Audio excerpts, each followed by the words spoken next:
In this video, I'm going to be comparing playing Gran Turismo 7 with a steering wheel, specifically the Fanatec DD Pro, versus playing Gran Turismo 7 with a gamepad.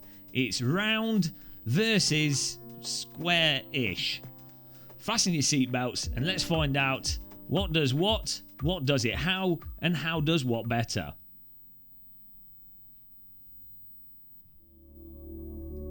If you enjoy our content and want to support the channel, make sure to use the Gamer Muscle Fanatec affiliate link located under the video when buying fancy pants sim racing equipment from the Fanatec store. In order to answer this question with enough detail to put your average person to sleep, we're going to be doing this video with the Fanatec DD Pro and the PS5 game controller.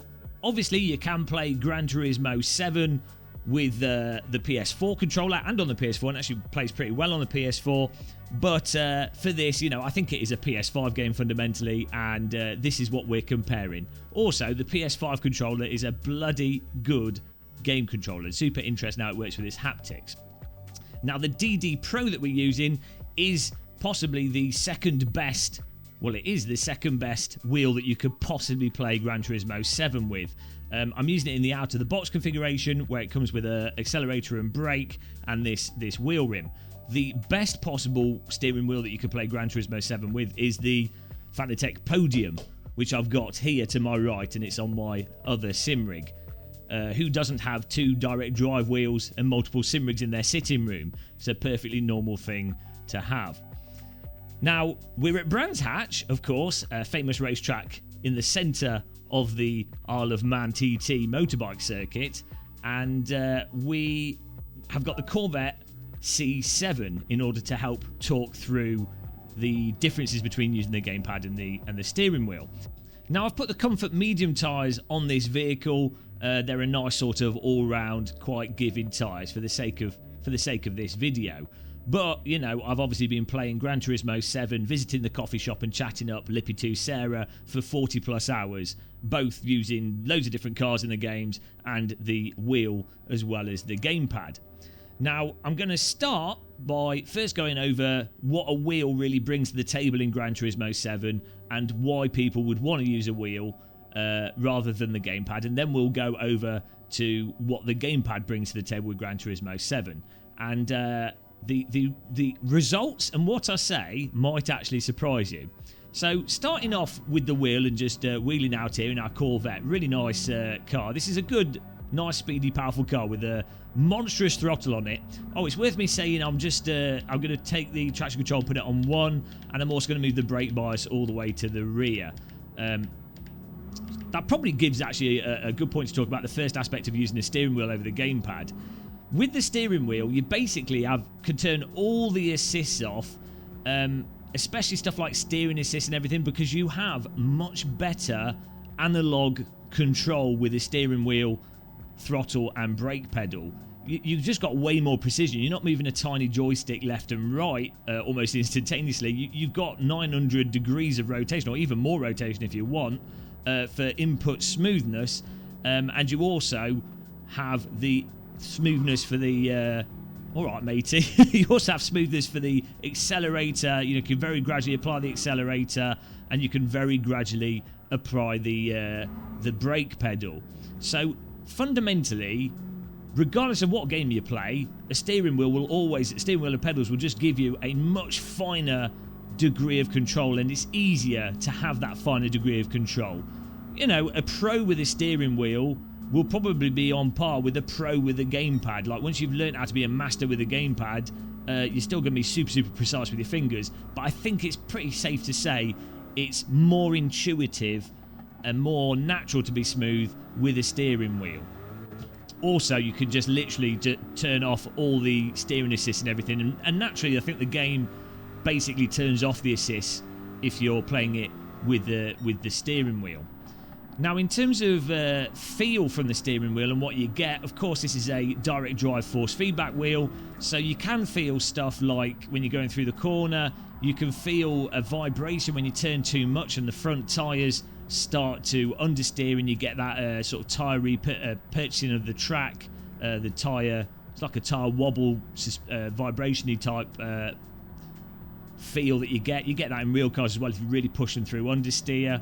And you also get, with the force feedback, a feel for a load of the car going into the corner and you're pushing against the actual sort of weight of the steering or the wheels as you go into a corner, which again makes it easier to be more precise than what you'd have with a joystick. With the joystick, you only have the spring of the joystick to push left and right with, which is always the same, or pretty much always the same through the range of motion of that joystick. Now, also in terms of force feedback, if the back of the car comes out, like say you brake too heavy or turn too hard or you get on the throttle too hard, when the back of the car comes out, you do get the sort of automatic counter steering of the wheel and the wheel wanting to correct the car for you. So it makes catching the rear of the car a lot more intuitive because, well, the wheel is trying to correct and catch the car for you, very much like it does in a real car. If you pop the rear out, the rear starts to go, the car automatically does a degree of counter steering. Not always the case, actually. It does depend on caster settings and some other things, but pretty much universally you get a degree of the car wanting to put it itself in a state of least resistance. The car and the wheel wants to do what's easiest for the car and the wheel to do. And that, you know, works to a basic level in Gran Turismo 7.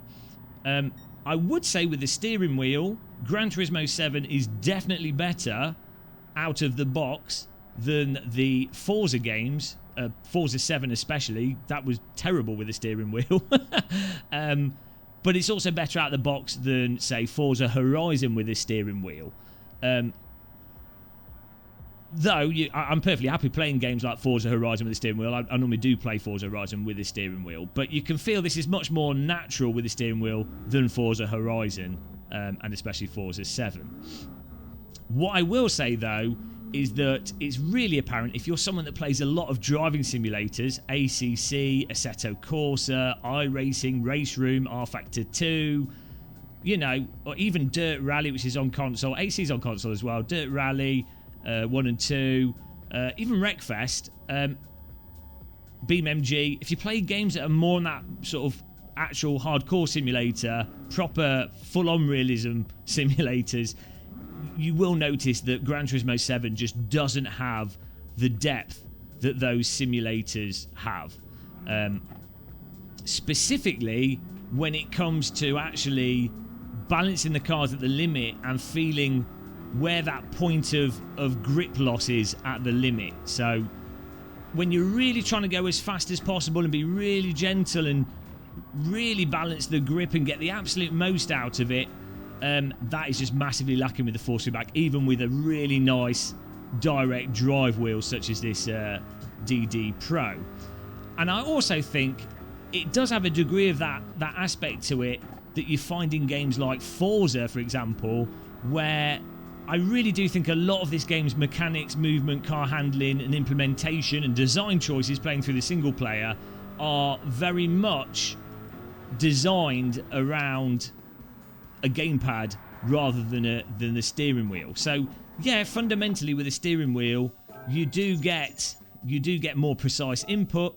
You do get that sort of you do get the immersion, and you do have it so it feels like you are driving a car with a wheel. You know, the general actions you're taking are more like driving a real car, but I do feel like the game was actually designed around using a gamepad.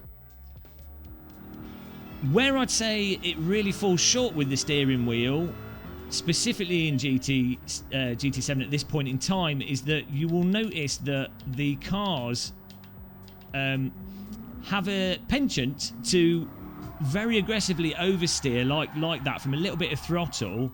I mean, obviously I did that on purpose there, but a very little amount of throttle and the cars will get sort of stuck in a slide that you can't catch. And this gets worse and worse the harder the tyre compound and the more racy and tight the cars are. It's less of an issue with road cars and worse of an issue with the tighter vehicles. As in many ways you would kind of expect, to be honest, you know, the tighter the tyre, the more peaky, the more abrupt the grip loss. But you would also expect, and you find in most of the driving simulators, that when you use a nice direct drive force feedback wheel, that's not really a problem. It just means that the whole car tends to slide more, or that you just have to be really, really aware on your steering and be super, super precise.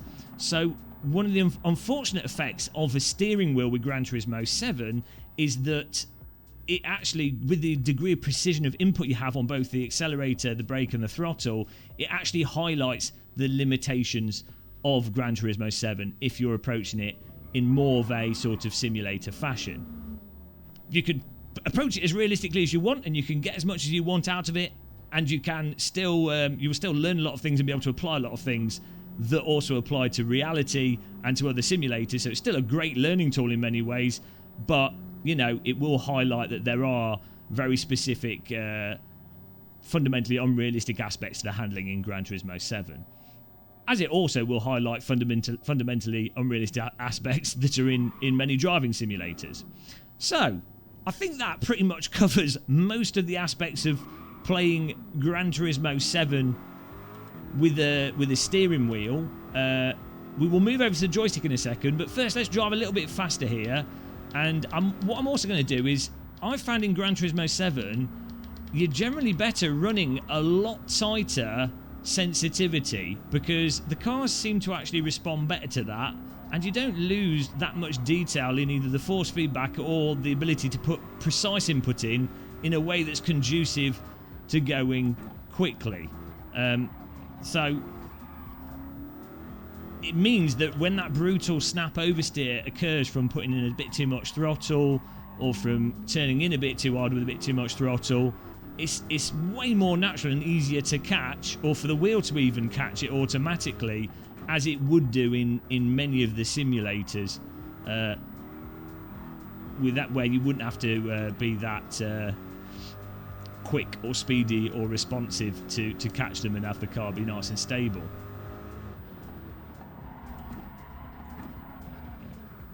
And that's worth mentioning as well, that unfortunately there is no real force feedback for braking in Gran Turismo 7. You can push the brake as hard as you like, and you'll just hear the tyres screech, but you won't feel any sort of suspension loading up through the force feedback, and you won't necessarily feel any specific rumble for the braking, or the sort of threshold of brake, how much pressure to put on the brake pedal. Which isn't necessarily the end of the world. You know, a lot of high-end driving simulators also don't actually have that much feel for the brake pedal. What it means is that you just have to learn preemptively where the brake points are and how hard to modulate the brake. Also worth saying as well, even in Gran Turismo 7, if you run the brake bars completely to the rear, especially when you're playing with a brake, the brake and the accelerator on a separate wheel, you'll find that the cars really don't oversteer on the brake so much. Like, the cars are very understeery in Gran Turismo 7 relative to other driving simulators. I think Forza as well is quite a bit understeery, and that lends me to the belief again that it's kind of, whatever you do with the sim, however you set it up, or with GT7, however you set it up, it's kind of designed around some of the limitations of gamepad input, or to make it as comfortable as possible for people playing with a gamepad. So right, let's now swap over to the PS5 controller here, and I have to say, I think it's let's just turn this off here. There we go. It's quite nice how you can switch from steering wheel to gamepad pretty seamlessly. Though if you don't turn your steering wheel off, the rumble won't work on the gamepad. So I'm just going to turn the wheel off here. I have to say, the way that Gran Turismo 7 plays with a gamepad is really, really impressive. I'm trying to hold this on the view in the camera. So what Gran Turismo 7 absolutely nails with the gamepad is that you have these haptic triggers on the PS5 controller, which means that they've got a motor inside the controller with a worm gear and then that allows the controller to have varying degrees of resistance to it. So it could be harder to push down or suddenly lighter, as well as also having quite detailed vibration and impulses and actual feel through the trigger paddles on the controller. Now, where this really comes into effect with Gran Turismo 7, and the way that I really enjoy it, is that on the throttle especially, you can really feel the throttle as you push it down. You can feel that the rear wheels are starting to spin, which means that you intuitively know to then come off the gas, because you're just gonna spin the car up if you give it too much throttle or turn too much whilst you're giving it too much throttle, and you can feel that in the controller. Also, what it does as well is that you get the sort of dampener on the throttle pedal, and the resistance of the throttle pedal increases, which makes it easier with the throttle to actually be more precise and not accidentally put too much throttle on. So it's absolutely awesome.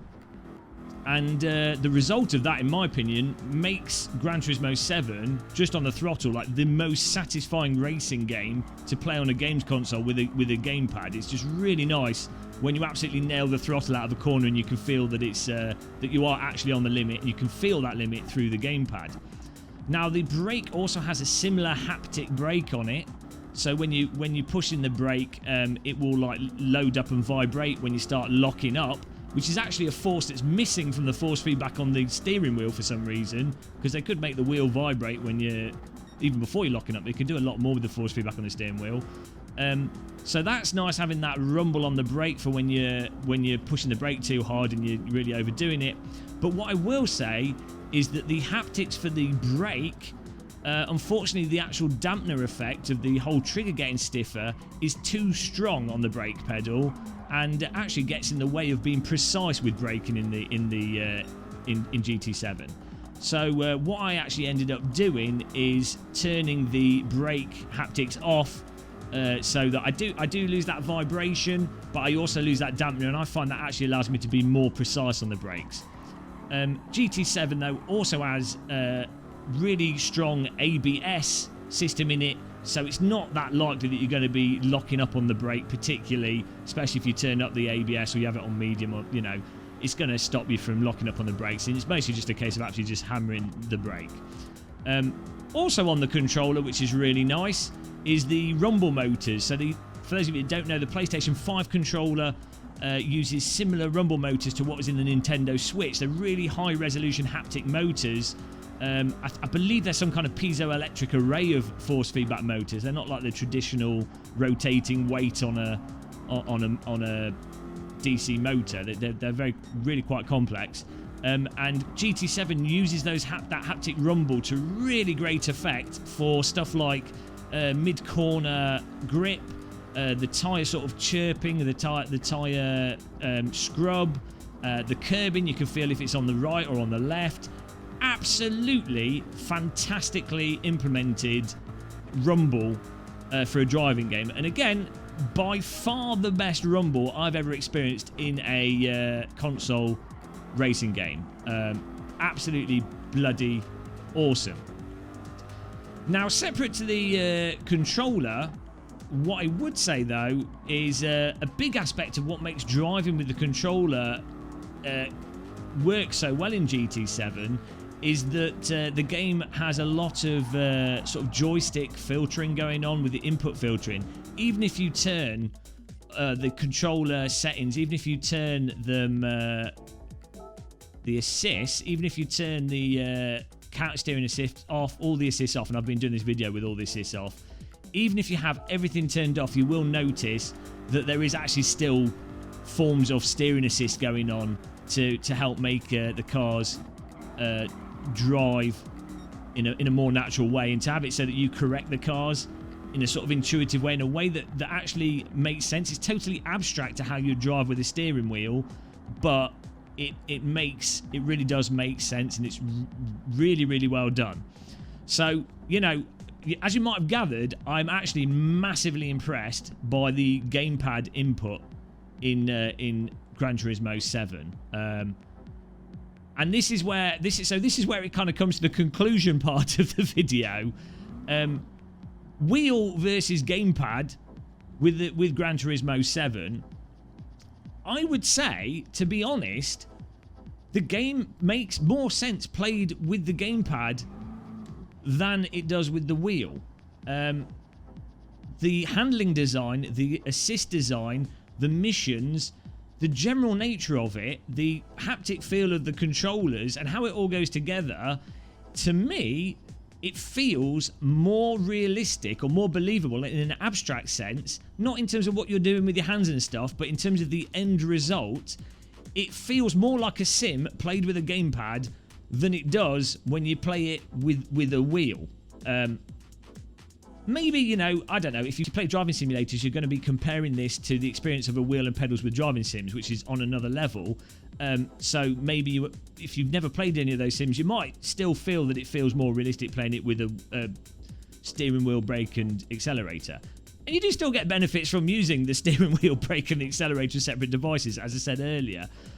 But I definitely think in totality, I would say Gran Turismo 7 at this point in time, and I assume they're going to keep improving it. GT Sport had a lot of updates, but at this point in time, I think it is actually a better game in totality when played with a gamepad. You also have to factor into this the fact that a steering wheel is quite expensive. The gamepad comes with the console.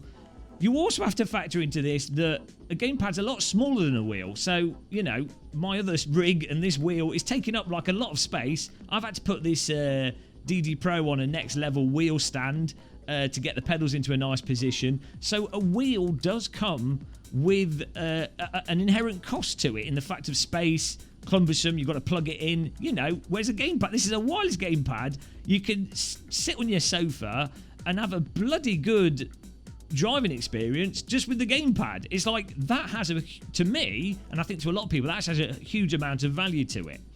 So yeah, you know, gamepad versus wheel, I think this is going to continue to be a controversial subject with Gran Turismo 7. What I would say as well is, obviously, if you play lots of driving games in general, realistic driving games or just driving games in general, that is where a wheel starts to make more sense. I personally, if you were to, like, you know, Dirt Rally, even on the console games, AC Dirt Rally, Wreckfest and stuff, even on the console games, I personally generally prefer to play with a wheel. It's just what I'm used to. Even with the amazing haptics of this, I generally prefer to play with a wheel. And the fact is, you know, if you've got a wheel, you can play it with lots of different games. So what I would say is, I would not buy a wheel for Gran Turismo 7 alone, but I would 100% buy a steering wheel specifically for if I play lots of driving games, and driving games are my thing, you know, and then I would slowly gravitate probably towards PC simulators and ruin my life with all those games and the goodness that they provide through a steering wheel. Well, there you have it. I told you you would probably feel like you've aged 300 years by the end of this, and it would be too much information and too many details, but you've got it. I've given you all the information there. Do with it as you want, or pretend you never heard it. Till the next one, make sure to subscribe. Make sure to follow us on Twitter, Twitch, everything else, Hulu Plus, you know, all that lark. I look forward to your comments in the comments section, those of you that are still alive and haven't died of old age. Happy tea drinking, and goodbye.